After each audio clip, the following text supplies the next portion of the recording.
Your career is bookended by films the system tried to bury. For me, it's like the biggest struggle last many years has been that to reach that audience beyond the festival audience. It's like that I'm constantly looking for home, whether it's for myself or it's for cinema. I do grieve about a lot of films when I feel like they have been very misunderstood. What has Dissent actually cost you professionally and personally? I feel bad for a lot of people whose entire lives depend on the success and failure of that one film. Take us back to the moment when Martin Scorsese first acknowledged your work. He actually saw it much later. It's like one random day. And then he invited me to be part of a jury. He spent 10 days with him. I was like, What is your honest read of Malaysian cinema? it's at a very beautiful stage. I'm saying because it's not yet an industry.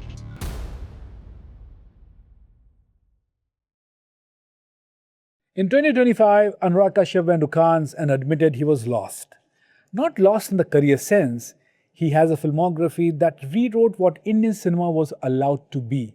Dev D, Black Friday, Gangs of Wasseypur, Ugly, Kennedy, films made without permission, without commercial calculation, without the approval of the system he grew up inside. He came from a zoology degree and a single screening of Bicycle Thieves. He wrote Satya when nobody would hire him as a director. He had his first film banned, his second held for 3 years by the courts. He kept going. He kept making things that someone somewhere did not want made.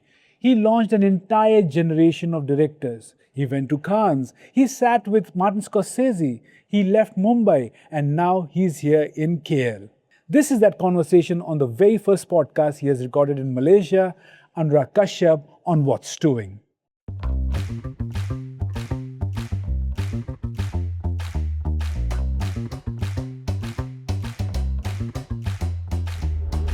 Welcome to Malaysia, Anurag. It was such an honor to have you in our office today and for the first episode of What's Doing Season 3. And thank you so much for taking out time and coming and talking to us. Thank you so much for your amazing hospitality. So you recently admitted and asked yourself that am I becoming irrelevant after Nishanchi? Most filmmakers will never say that out loud. And what does relevance even mean to you now? Box office, festival, or something else entirely? No, it's a very personal thing in the sense I know for sure that every artist, not just a filmmaker, deals with this question. Any true artist. And it's for me, it's my own personal self in the sense that you make a film very passionately. You live with that film for so long. Your idea of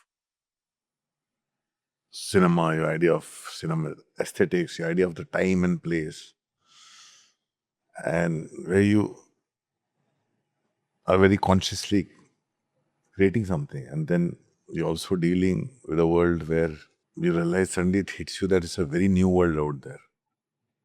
The thing is, it doesn't matter. They don't have a sense of place. It's all muddled up.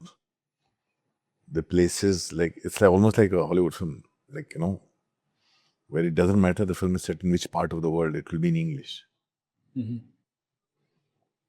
And for me, for the longest time, and I used to talk about it all the time, to root the film, the milieu of the film. Where is it? I was making Man Marzi. I was like, it is from Amritsar. I need to see Amritsar in the film. This film is set here. I need to see that world in there. The soul of it. The soul of it. And that has somewhere stopped mattering to the audience today. It's on a very surface level. For example, if I become the audience also, and I'm watching something like, say, the most talked about film in the moment, The Odyssey. It's Greek mythology, but it's entirely in English. Yeah. Where Tom Holland calls his father daddy. It is not even father. One, it is in English. It's all American and British actors. Right? And it didn't bother me. I was also expecting that and going in there. Similarly, in the sense that now, if authentically the film one would expect would be in Greek. Like Michael Kakonas has made the Trojan women, Iphigenia, Ulysses, he has made his take on those films, on the whole mythology of it all. So it didn't bother me. Then I'm making a film. I'm like, should I have made it more universal? But then how would have I translated the politics of the place, right? Because the politics of the place is very specific to that place. But then you go and see a great film like Odyssey, and you're like, okay, it might take liberty from it, but who cares for it as long as the film engages you? So it doesn't matter the politics of the place or explanation of the place. What is US law? And it's explained, which is something that I've always seen in his films. He explains everything. And we as filmmakers sometimes feel like we should not over-explain. Less is more. Less is more. So there's a constant, like a pendulum swinging between all that, and then you get so focused on it that you start to lose yourself. You start thinking, what is the best way to cater or communicate? And the very things that you were not doing earlier. So there's no answer to it for me. There's constant questions. And I'm between these questions, always like in a loop. It's like that whirlpool and you are in it. And that evolves you as a filmmaker? I don't know. See, because I'm living inside of me. So only somebody from outside can tell me, in the sense, am I evolving? Am I not evolving? Am I digressing? Where am I going? And then the question is, what the outside person objectively looks at me and thinks, does it matter? Does that matter more? Or is my inner whatever conflicts and things that I'm going through matters more? But that shows in your work, right? Yeah. So my thing is, I live with my questions, and it's an everyday thing for me. It's not like, okay, I found an answer, I've arrived at something. Every day. So it's in my silences, in my sleep, I will wake up suddenly, I'll have some thoughts and ideas. And thoughts are ideas relevant to even the script that I'm doing now, or the script I am still thinking of, or the film that I've already done and has come out. Sometimes I think of like, shit, I should have done this in that film. So the mind is constantly in there, and I'm actually liking that. Because for the longest time, I was avoiding all of this. I was numbing my mind. I was avoiding all of this, and I was like, let's just think ahead. But now I am in that storm, and I'm living in that storm, non-stop. To be very honest, it's a good thing, because I think every time a new movie comes out, it's much more powerful than what you made previously. But when Kennedy got premiered in Cannes in 2023, but the audiences only saw it in 2026. I was one of them. The day it came on Letterboxd, I was the one who bought it.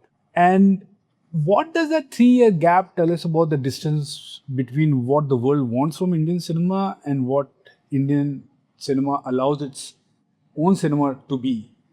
I don't know, in the sense, I literally I went into depression post-Cannes screening because it was one of our worst screenings.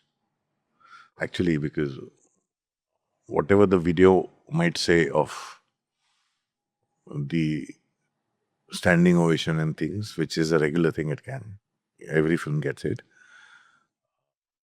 Some films get it more, some films get it less. Ours was a midnight film. Midnight fans are much more stronger, so their standing ovations obviously will be much more than competition. So that notwithstanding, I felt a dip, because I felt the sound level, because the whole film for me is like an opera, and everything was we felt something was wrong. Technically, So the first person to walk out of the screening in Cannes was me. I stepped out because I needed to go to the bathroom and just wash my face, and I was like dealing with it. And then my Kunal, who's my sound, he said, we need to remix the film. And we realized that after the Cannes screening. And then when response came out from Cannes, we also realized it's not a film that should have premiered at such a big venue internationally. Obviously, because no, for the festival selection committee and everything, they know politically what's going through India. But the genre film audience doesn't understand that. They don't know that. They have come to see a horror, a thriller. They thought we were making a John Wick, an Indian John Wick. They had no political reference point for the film. They didn't understand the politics of They it. didn't understand the politics. Or they didn't get it, they don't care about it. It's not about, they don't even care about it because they have come to see a genre film. So that was very heartbreaking. But we went back, we remixed the film and everything became fine. After that, every screening was great. Right after that, Sydney screening was flying. Also, then all the genre films. Then it went to many festivals and everything was great. But the lowest point was the premiere screening. And it was not anybody's mistake, it's our mistake. So, yeah, but slowly, and also you don't do Q&A. Oh yeah. Every other festival there's Q&A. People get to ask you questions. You are able to give a context politically of the film to the audience. And that makes a massive difference. That makes a massive difference. And people see the film differently. Yeah, everybody has got their own opinion about it. Otherwise, everybody has their own opinion about it. So, wo ek tha in the sense. But yeah, in that journey, in the sense, it took 3 years for the film to come out. I realized that the world has changed so much. And it's also, there's a time, it's changing, the business is changing so much. There are big players consolidating, like studios are being consolidated. And there are very few windows that want to release a film. Nobody wants to pick up and release a film that is questioning things or reflecting on things or showing something that... But the context is still the same because again, even after 3 years, it lands right where it should land. It does. But I don't know how many people get to see it. In the sense, for me, it's like the biggest struggle last many years has been that to reach that audience beyond the festival audience, which was also a struggle way back. But now it's like, now I meet people who talk about Devdi and Kulal and everything. Where were you when it got released in the theatre? That's how we were kids. Well, people have to grow up to watch your films, looks like. No, it's not like that. Even grown-ups don't see the films at a time of release. So sometimes I don't understand it. It's just like, मेरा 25 साल से मैं ऐसी एक चीज से जूझ रहा हूँ. Like I used to struggle with the... It's like, like I've just moved from Bombay to Bangalore. It's like that I'm constantly looking for home. Either it's for myself or it's for cinema. My cinema. When I used to travel to the festivals, I used to feel like some kind of a guy who will be found out because my film has songs. Because, and the festival films don't have songs. Mm-hmm. And a lot of my filmmaker friends used to think that I hold back too much. I'm not fully letting go. And I would tell them, because in India, this is like more than letting go. In India, he says, why do you have to do so much? Question changes.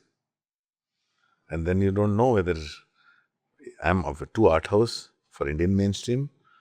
I'm too mainstream for the art house outside.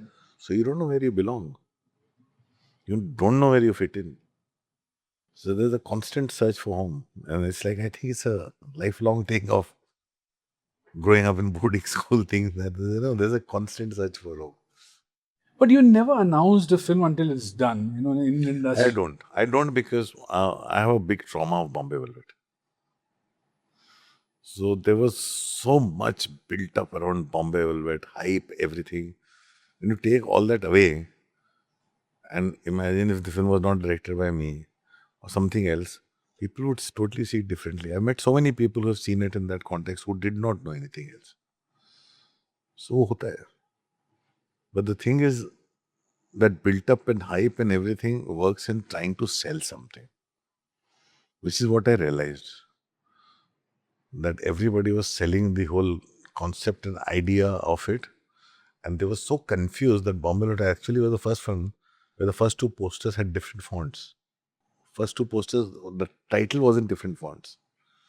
They released a song which was not in the film set to music of Kurbani. Seriously? Yeah.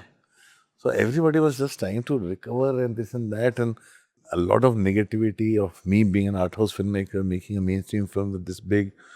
So I just decided I will just do my films quietly. When it's ready, Then you then shut we'll it do. off. But I loved Bombay Velvet, by the way. No, I meet a lot of people who say they loved it. They always say it. They because they don't know, they were not living in those times. There was no, they saw it totally. Completely new thing altogether. And also the actors in the film were, I think that's their best role they have ever done.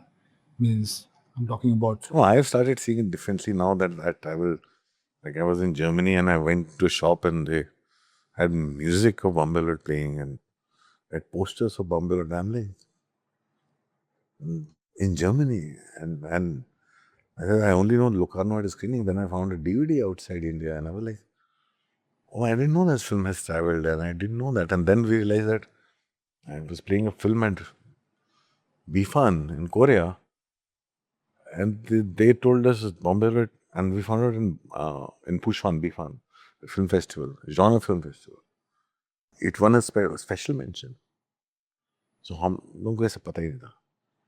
And now I keep meeting people who see it out of those expectations and things and the built up in their head of me, and they see it differently. But yes, there are a lot of other things with the film which has taught me a lot, which are lessons for life. So one of them being that Do not talk about it before. do you not see. talk about it before you finish the film because it gets jinxed. Someone sent you a script written by ChatGPT, the Anurag Kashyap way, and you said that AI cannot capture what you write. And Correct. so, will it ever be possible for an AI to capture how you write and what your thoughts are on a script? I have not tried ChatGPT. I have not tried AI. I don't intend to. In the sense, yes, I have unwittingly tried some like AI powered some tool kind of a cleaning machine in our house, or been trying to buy a soup maker which is AI powered. But in the sense, no, I have not. I don't know because AI also was. I don't think because AI knows you, it has a perception of you built on perception of people that they have of you. Yep. So whenever anybody, and I have got at least 5, 6 of them by now, AI written or Chat GPT written scripts like me, and their idea of my films is very limited by, say, Gangs of Wasseypur, Ugly, Raman Raghav, Sacred Games. So for them, I mean gangsters, serial killers, that kind of thing. The algorithm has put you into that zone. Algorithm has put me in that zone. So ugly, but yeah, so that's what it has given me so far. So they will not know the nuances behind it. And not just that, in the sense that I constantly try to find something new, and the new thing comes from a new place, comes from a new setting. In the sense, noir, I have always gone back to Bombay. Yeah. Be it Bombay Velvet, Ugly, Raman Raghav, Kennedy. Like I always go back there. But for that also, I want to step out and I want to do more things. Shooting in Bombay has become very expensive. It is. It is. But you left Mumbai physically, but perhaps also philosophically. Yes. What did the city give your cinema, and what was it starting to take away from you? I fell in love with Bombay when I went to Bombay. I was fascinated by it. I used to walk the length and breadth of the city. I used to walk everywhere. And I captured that in my film. So every film I've shot in Bombay have been shot at different locations. I used to explore the city without a camera. But now they've destroyed, the city is destroyed. Redevelopment has totally destroyed the city. Everything looks the same. There's no skyline. You can see that changing skyline through films like where you see the skyline and no smoking. Yeah. You see the changing skyline. You see it being rebuilt. You will see that whole period between 2006 to 2013 ke beech mein, which is where Ugly was shot. By the time we were shooting Bombay Velvet, we could not find. We had to go to Sri Lanka to recreate Bombay. That was for Bombay Velvet. Yeah, because we don't preserve our heritage. And slowly, it's not just the city; the people change. when they start building real estate, then people start acquiring real estate. The place for cinema became the place for showing up big cars, real estate, designer clothes. Conversations were built around how much money the film is collecting, which started with Gajini in 2008. Before that, there were never conversations like that. And suddenly that conversations not just became mainstream, they became the parameter for judging a film. And everything was built around then the politics around us, all the things where I've seen slowly, one by one, everybody giving in, trying to find a balance, trying to become people pleasers, this, that, everything, losing their voices. Initially, I would question them, then I became disillusioned, and then I was like, to each their own. I had to step away from it. And I found my peace. The moment I stepped away from it, because I started showing in my health, and stepping away also started showing in my recovery. I realized I needed to leave the whole city and its people and everything that it had given me.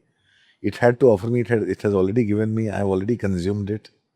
I've already put it out there. There's nothing more. So that's your duty. Yeah. The blood of the city has been sucked out. Your films have often been accused of glorifying violence, yet they read to many as autopsies of violence. How do you respond to people who confuse depiction with endorsement? I don't, in the sense, for me, the most problematic violence is what you see in something like, I'm saying, when you see mainstream violence, the more people were jumping out the building when they saw Shaktiman. And that was like 90s. Yeah. And when you see violence like that with like slow motion entries and those things flying and everything, that makes violence very glamorous. That makes violence aspirational. And it has now filtered into our commercials, ads. And I have a problem with that violence. That gratification that comes with that violence is more problematic than showing violence that makes you uncomfortable. That is so real that it makes you uncomfortable. And people don't want to feel uncomfortable. So they think that must be cut out. The thing is, the violence that makes you uncomfortable takes out the violence from you. It throws it in a dustbin. The same thing will happen in Satya. Yeah. That was my first reaction, was like I was numb for a few minutes when that happened out of nowhere. Aspirational violence makes you feel like wanting to be a hero, because their idea of hero is he comes with violence. That's a patriarchy in a very glamorous way being thrust onto you. Idea of being a man. You call Gangs of Wasseypur the bane of your existence, an unshakable shadow. Is it painful for your most loved film, which I really love, has become the yardstick used to beat your newer work? Yeah, it is. It's like if I take that film away, my other films probably would be more accepted. That's a kind of a film that you should probably make at the end of your career. It should have been my last film.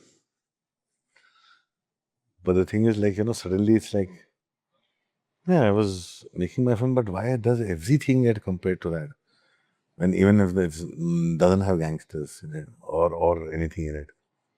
So that has been, and it is not about, like for me, my last film, Nishanchis, it has nothing to do with, I asked this question, like, when I ask questions to myself, like, am I being relevant? That if I take away all the voiceover from Wasseypur, and I don't explain anything to you, the politics of it, of politics of coal, how the mafias transitioned from coal to scraps to land to whatever, would people have understood this? Would they have liked it as much? You need to spoon feed, which I tried not to do in Bombay Velvet, in Nishanchi, and a lot of others. Because voiceover is in there, and like the whole trope of voiceover to explain film is there in Odyssey. It's just like the character of Charlize Theron is just asking him questions so that he explain the film to the audience. Yeah. Right? And I didn't want to explain it. And then I realized I have to explain it. Like in UP, in Nishanchi, is like, the politics begin from the akhadas, goes to the mutt, then it comes mainstream. Why are there so many sportsmen, wrestlers, people who come into politics or they go into mafia? Which is also thematically explored a little bit in Mukkabas, very early stage. And I realized people don't understand UP from Bihar and Bihar from UP. And you take it for granted that, okay, UP being the heartland of Hindi cinema, that they would understand. Bihar, okay, had to be explained a little bit more than what they know. Because what they know is mostly Patna. Yeah. But the thing is, there is so much that has to be explained.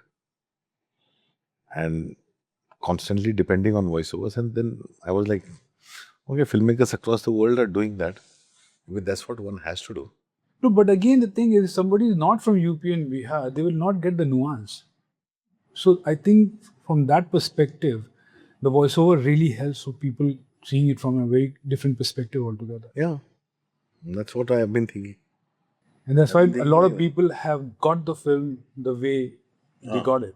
I'm saying it's all people from UP and have got the film, but people not from UP haven't. I got it. Very early. So Panch was never released. I used to, when I used to live in Bombay, and I used to, go by my, auto rickshaw and to see billboard of Panch in 2002, 2001. Yeah. And I was really looking forward for that film. And that movie did not get released. Black Friday was delayed for years. Kennedy waited 3 years. Your career is bookended by films the system tried to bury. Yeah. Does a filmmaker ever stop grieving unreleased or delayed work? I don't grieve any more the unreleased or delayed work. I do grieve about a lot of films which are very I feel like they have been very misunderstood. And then I go into this zone of, was it misunderstood because I didn't put it out correctly or people didn't see it correctly?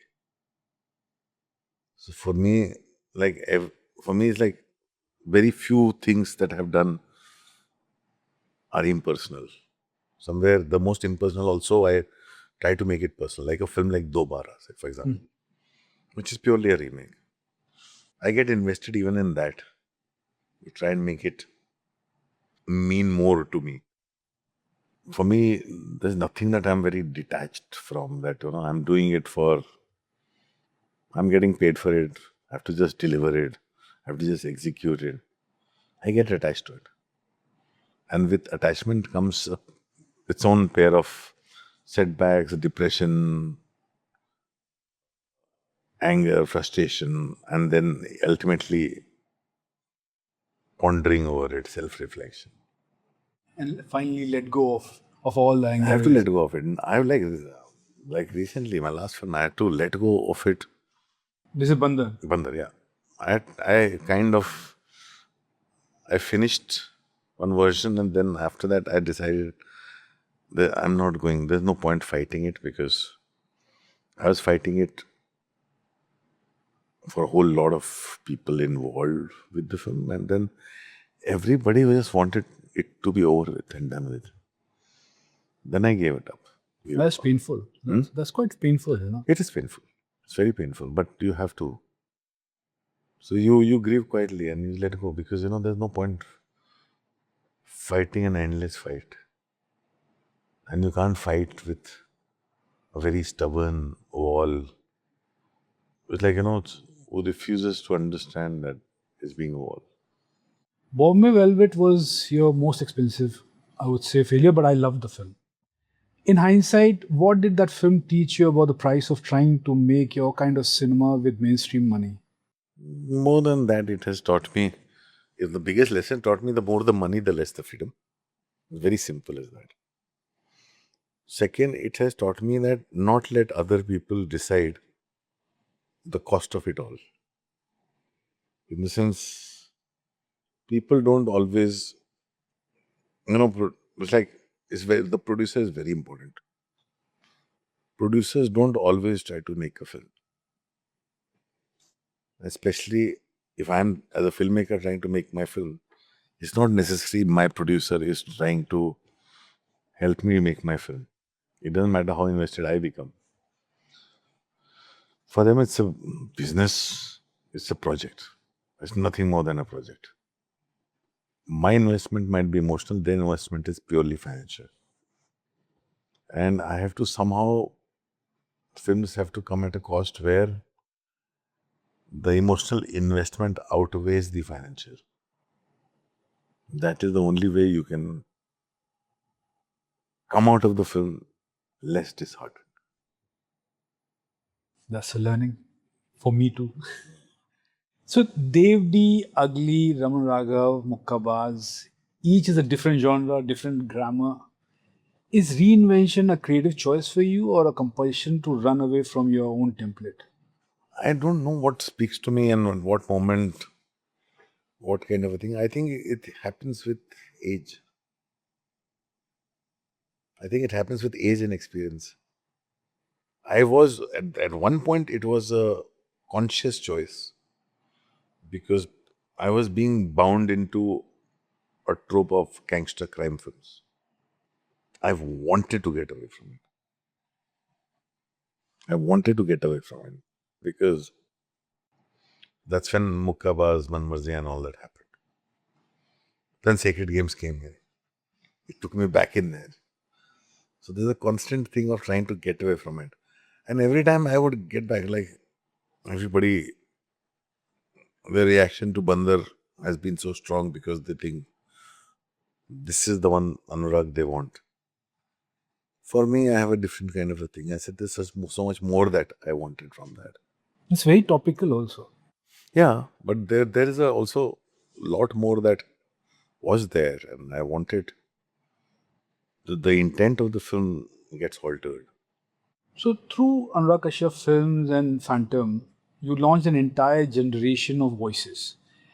You even championed other releases over your own window.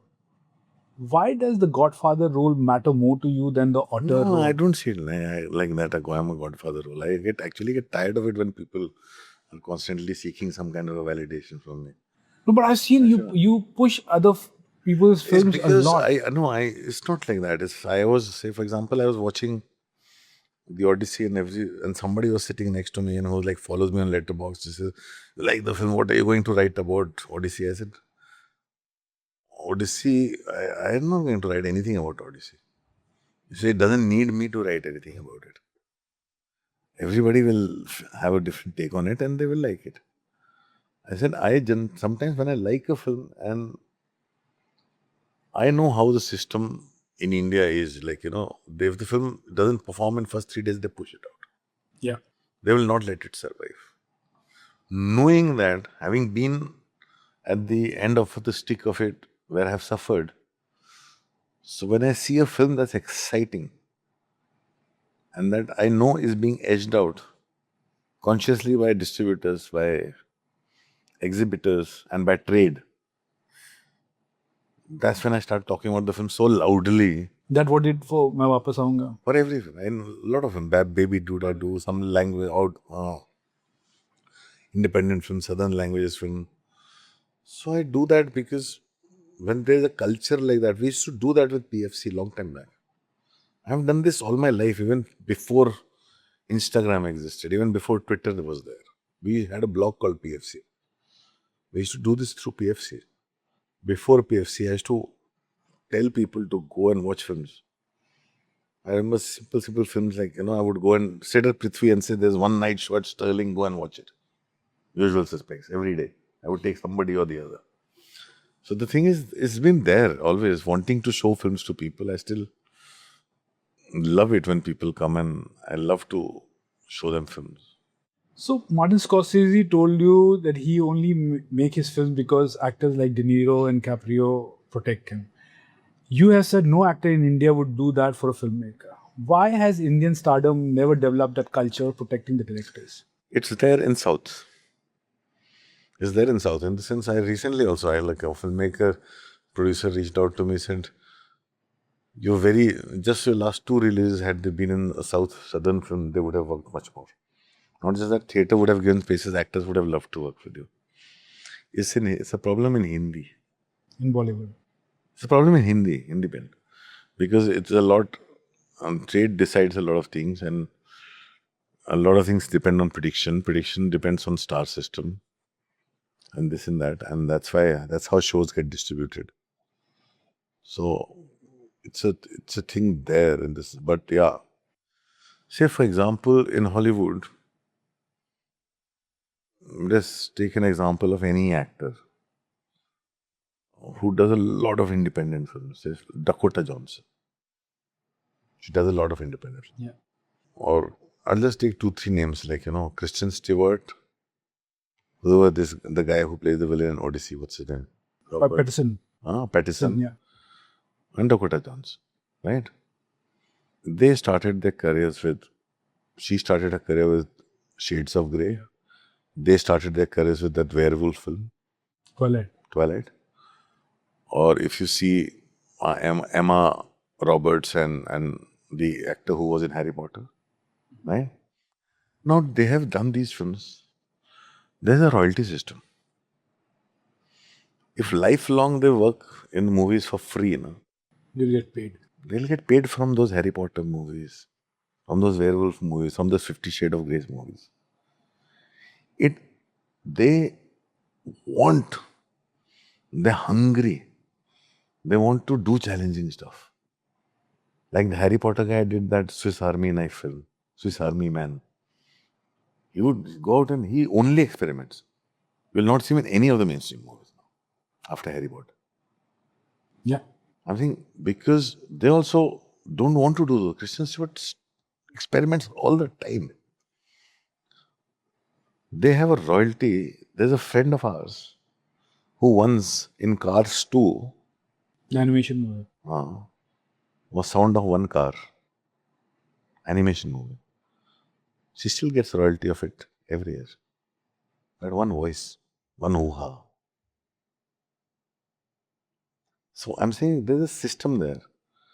I've met writers who have written 3-4 films and have not written any more films after that. But their royalties is what they live on. Now, I have been part of 200 films. I've done more than 50 films as a writer, more than 30 films as a director, more than 40 films as an actor. There's no system here. Out of 30 films as a director, I must have gotten paid for at least 5-6 only. Seriously? Yeah, because when I used to experiment and work with newcomers, I would never get paid. So the thing is, we live in a very different system where the lifestyles, the success, everything else matters so much. They want to maintain that. So I have seen so many actors come back. They get very embarrassed if I call them and ask them to do something for me because they sometimes they don't know how to say no. They start avoiding because there's something much bigger on their plate with a bigger director. So I don't take it personally. Can't help it. If we had a system in place, if there was royalty, I would have done so many films, I would just be sitting and doing nothing. I wouldn't even need to work. And I would just let this time pass by. This is how a lot of people live abroad. Because there's a royalty for creativity. And in India, that royalty comes only for songwriters, and songwriters can sing their songs anywhere, so they do their shows. Our singers and songwriters get the royalty, and which Javed Saab fought for. Yeah. Which is why their lives have become so much better. Take us back to the moment when Martin Scorsese first acknowledged your work. What did that recognition mean for a boy from Gorakhpur who taught himself cinema through pirated VHS tapes? No, in the sense, I didn't believe it. It's very hard to believe it. I know he showed interest in watching my films. I know Guneet Monga at that time went to New York and dropped the films at his office. And we forgot about it. It felt like, lots of people, where would he have time to see it? And he actually saw it much later. It's like one random day, I got a mail from Ciccalia Productions. Someone saying that Marty saw your film and he wrote a letter and it's attached to the mail. And in Ciccalia Productions, I had not heard of it. Marty, like, yeah. Then you open that letter, that attached document, that PDF, with his signature, and I'm like, this is like in India, Bachchan Saab does this. Yeah. And he likes something. And I'm like, I didn't believe it. I was like, no, this is not possible. I had to Google search Ciccalia Productions, I had to Google search everything. And then I wanted a printout of this letter to show it to. And then I was like, literally, it's like, this is what has happened. So you were in shock. I would call all my friends. At first I called Motwani, then Vasem Bala. Well, I got a letter like this. And so it's just not. It's a life event. Yeah. And I was like, okay, not just Wasseypur, he saw Devdi also. It was both the films were mentioned in the letter. And he saw Ugly later on. And then he invited me to be part of a jury. He spent 10 days with him. I was like, completely an handpicked jury. So he had a handpicked jury and I was part of it with Park Chan-wook, Paulo Sorrentino, Ati Akin, Amata Escalante. Like, we all became friends and that was probably the best year of my life. It was the best year of my life, 2013. We had 5 films at Cannes. We had Wasseypur Ugly. We had this jury. That whole year I was traveling across the world. So Cannes has embraced you for over a decade now, and as a director, as a juror, and now, as you put it, as a pilgrim. Why does Europe understand your cinema faster than your own country does? No, I think one considers it's a Hindi belt that Hindi film business is the only one that has issues. I don't think because I get so much love in South. Immense love in South. Karnataka, Kerala, Tamil Nadu, Andhra Pradesh, I get a lot of love. It's not like that. The films also get a lot of love. It's only something in Hindi or Bombay, I don't know what it is. I don't know what it is. Maybe because I've been too critical of it and I've been calling them out for a long time. I don't know what it is. I have no idea, but it just somehow doesn't. See, you've been you've been one of the most mainstream voices to openly criticize the government, and you're paid for it with trolling, tax raids, and threats. What has dissent actually cost you professionally and personally? Yeah, it has never allowed me to settle, for one.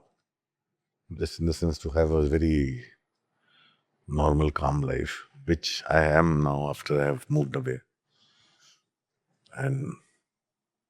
But that was also a choice in the sense, when you look back and you realize that what would have I wanted different? I said, no, I don't think I would have wanted anything different.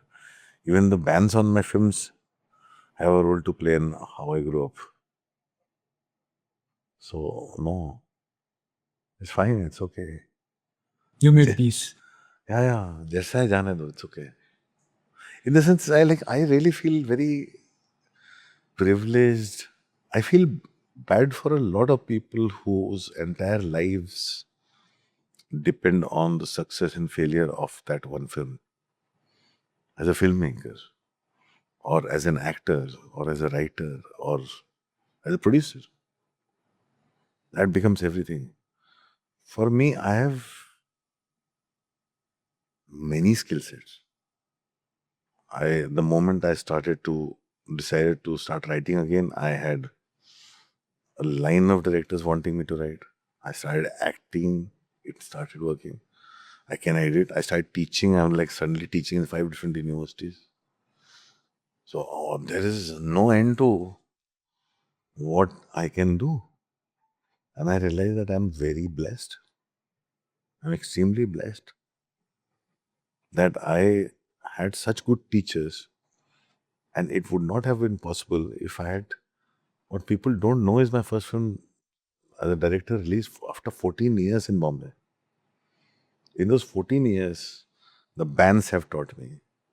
Learning theatre, starting with Jan Natya Manch to Mahendra Joshi to Makarand Deshpande.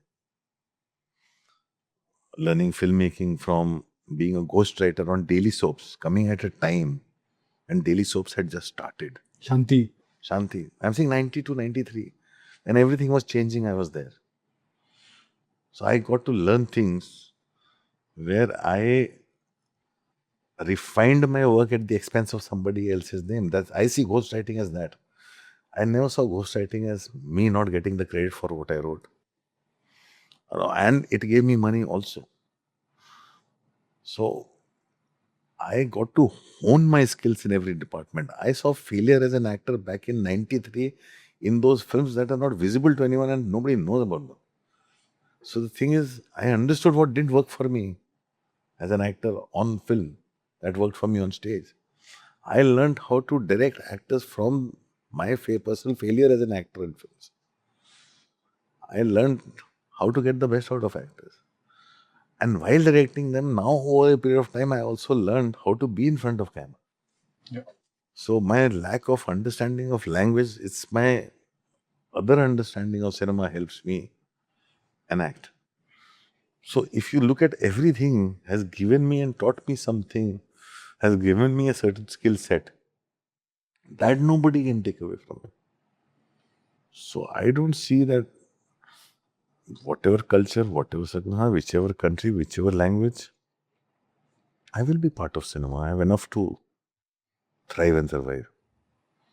And now I have started also teaching in various, I started taking teaching jobs in various film schools and things, and I go do workshops, and it's so much to learn from the younger generation. And I'm still learning. So I'm in a very good space.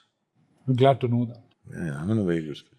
So we are living in an era where certain films are engineered as political instruments designed to inflame rather than illuminate. As a filmmaker, what goes through your mind when you watch cinema being used as a weapon to divide the very audience it means to serve? Although it has been there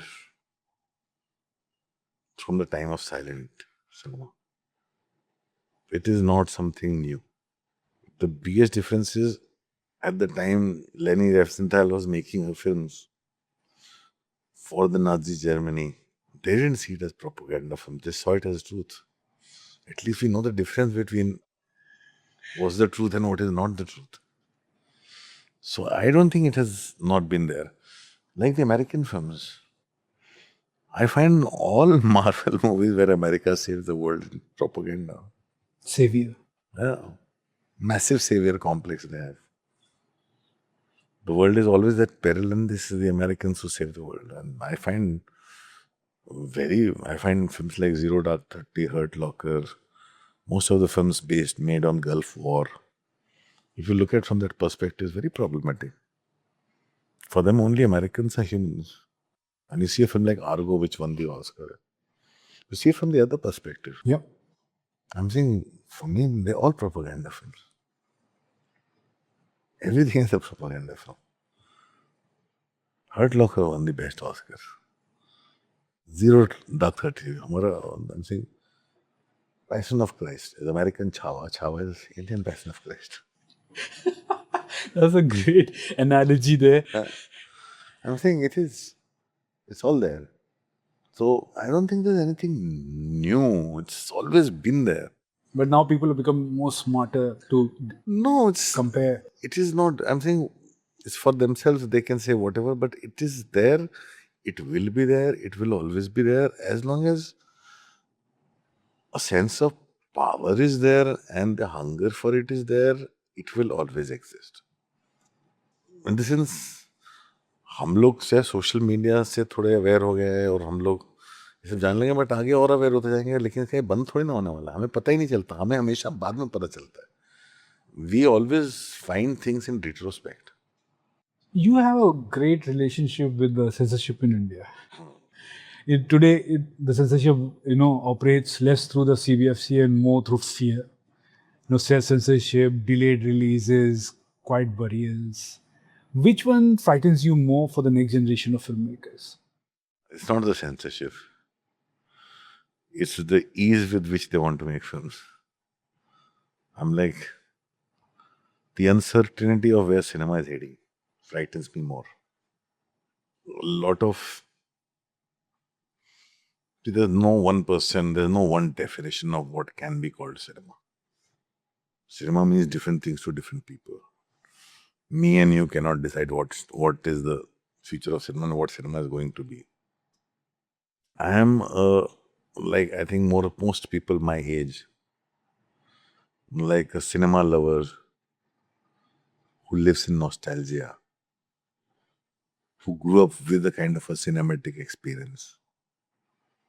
I want that to survive longer than its people are saying it will. I think that cinema, big screen, theatrical cinema experience has to disappear. I hope it disappears a day after I die. I think because, I've in my insecurity, I buy physical copies of every film. कई फिल्में तो मेरे पास 12 साल से पड़ी हैं क्योंकि मैंने बहुत पहले देखी थी और मुझे डर है कि कभी मिलेंगी नहीं आगे. Yeah. You become the guardian of cinema, actually, by owning that physical piece. हाँ, मतलब in the sense, every single best foreign film Oscar winner in one form or the other is lying at my house. Yeah, I've seen that wall. No, and one day I was doing a screening of them. I was saying, have you seen The Official Story? Have you seen Kolya? Have you seen Thief? Have you seen? They don't know about these films. So this is before the Blu-ray came into being. This is from the 80s, black and white in color. Do you know this film won an Oscar? Do you know Isab? When Odyssey comes out, I have got all the films by Michael Koneas wanting to let's visit Iphigenia. And then compare the whole thing. Ulysses देखो पुरानी, ये देखो वो देखो, तो सारी सब कुछ जो है ना, ये सब चीजें हैं इन द सेंस कि लोगों ने किया है. जब चीजें अवेलेबल नहीं थी तब भी लोगों ने बहुत डिफिकल्ट चीजें की हैं. और And that is before technology evolved. Yeah, but I'm saying that's also, when you see everything in order, it also shows you how technology evolves. Yeah. Storytelling evolves. Everything constantly evolves. But I'm telling you, I'm a nostalgic person. So I like my physical copies. Just looking at them, just by touching that film, okay, I have this film. The sense of ownership. Sense of ownership, nahi, I have it. It's there somewhere. Sometimes I just go and just see if this film still is there or not. एक बार कोई film missing हो जाती है, मैं panic करने लग जाता हूँ. I start looking for it. किसी के पास कहीं दुनिया में कॉपी है, सारे वेबसाइट्स पे चेक कर रहा हूँ. So every day I have a friend in US, I have a friend in London, I have a friend in Australia.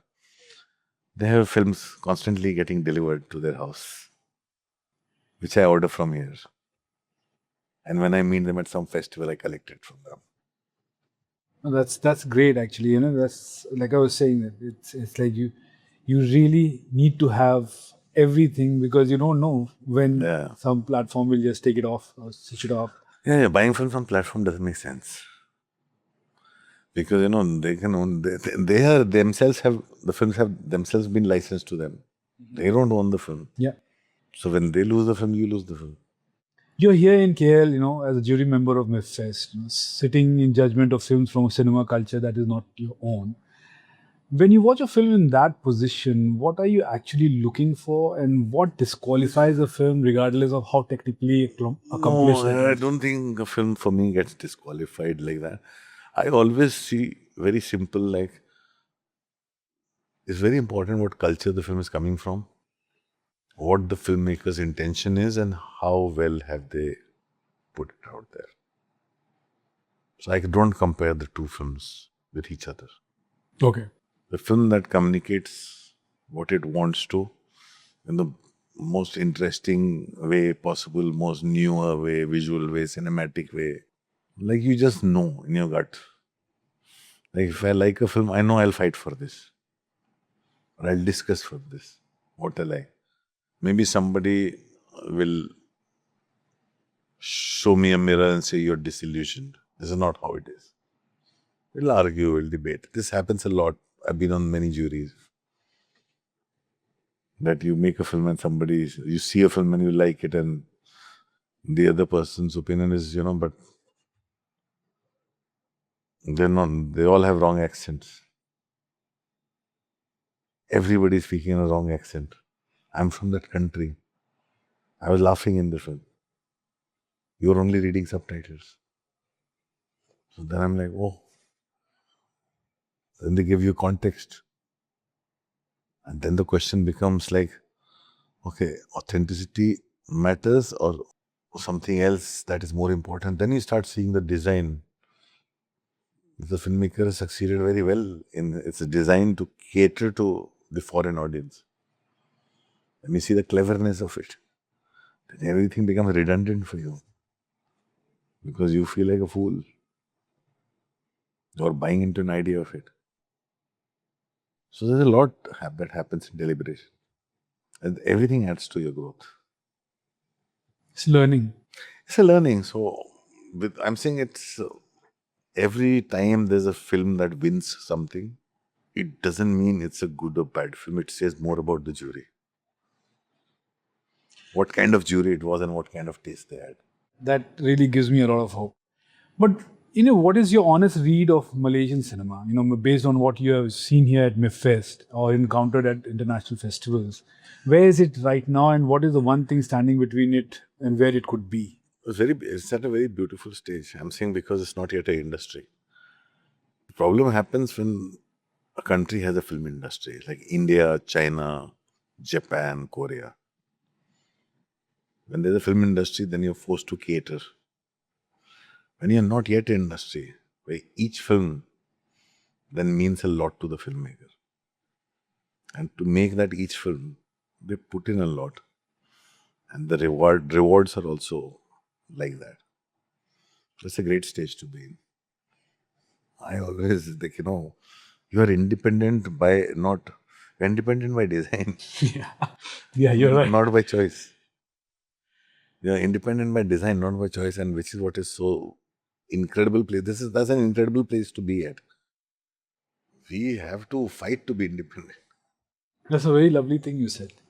But now, how are you feeling as an actor? Acting is like a job for me. I can act. I am sincere about it, but it's a job for me. It stresses me out. Is it? But you look so confident in front of the camera. That's what stresses me out. I have to look normal while doing it.